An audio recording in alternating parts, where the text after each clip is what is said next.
Is Beau is Afraid a career killer for Ari Aster? No.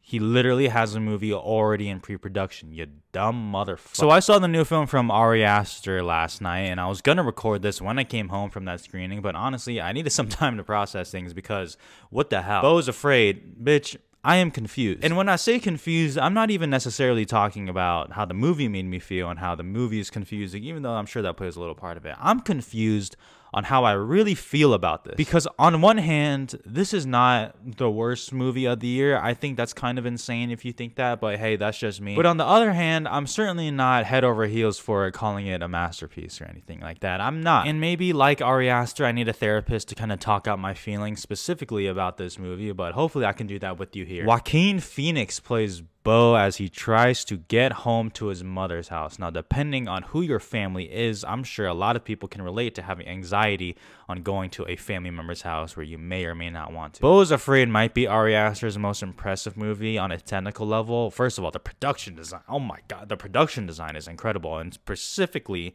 what word was that? Specifically, there's a scene in the middle that is kind of deemed the animated sequence of the movie where Joaquin Phoenix is watching a play and then he almost kind of gets thrust in his head. It is some of the coolest form of storytelling I've seen in a movie in quite some time.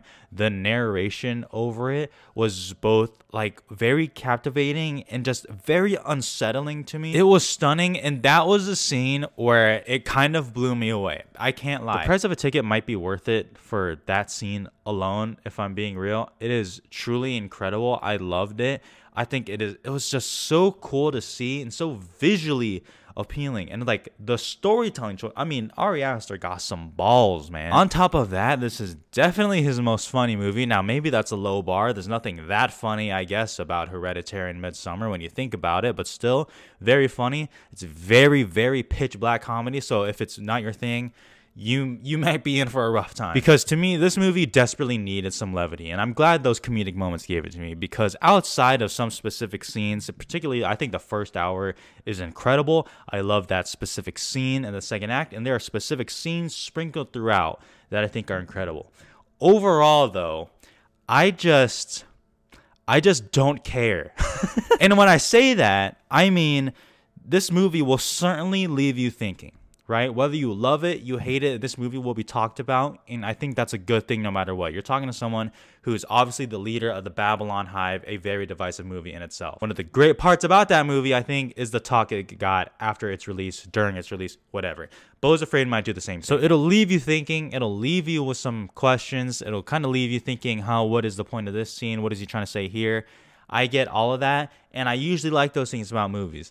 But with those questions I have with those type of movies, it has to make me want to go back to get the answer or to kind of see something that I might have missed. With Beau is Afraid, I don't want to go back. And it's tough because I want to blame the length, right? I want to blame the 3-hour runtime. I do. But while I was watching, I was never like, oh, god damn, this is really fucking long. Like, I'm really bored. I'm getting itchy in my seat.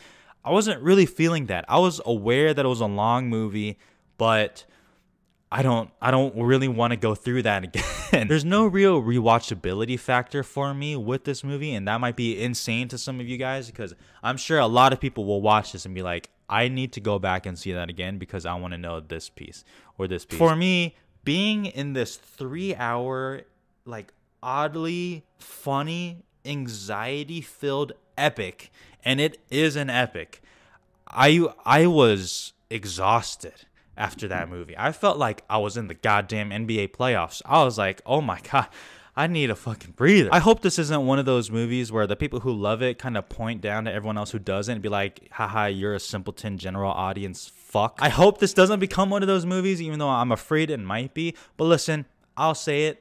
It's a little too abstract for me. I'm sorry. I like a little bit more plot. I like a little bit more depth to characters. I wish Joaquin Phoenix's Beau, the character itself, had a little bit more to show just on the outside. I understand we're in his psyche. I get it. It's odd. It's weird. I like it. I like that this movie exists. I think more directors should get a chance to do a movie like this. It's okay, though. It's okay.